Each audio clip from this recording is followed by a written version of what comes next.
Outdoor wedding ആയിരുന്നു സത്യത്തിൽ എനിക്ക് എൻ്റെ കല്യാണം ചെയ്യണം എന്ന് ആഗ്രഹം ഉണ്ടായിരുന്ന ഒരു സംഭവം. പക്ഷെ എന്ത് പറ്റിയെന്ന് വെച്ച് കഴിഞ്ഞാൽ ഞാൻ പലരിടത്തും അപ്രോച്ച് ചെയ്തു.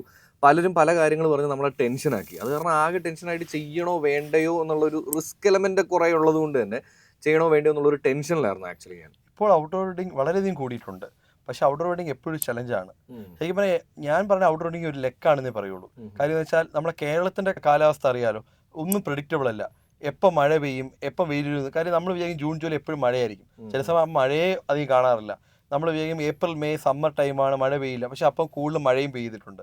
അവിടെ ഒരിക്കലും പ്രെഡിക്റ്റബിൾ ക്ലൈമറ്റ് അല്ല, നമുക്ക് ഒന്നും പറയാൻ പറ്റില്ല. പിന്നെ ഔട്ട്ഡോർ വെഡിങ് വേറൊരു ശ്രദ്ധിക്കേണ്ട ഒരു കാര്യം എന്ന് വെച്ചാൽ ഒരുപാട് പാക്സ് കൂടാൻ പാടില്ല.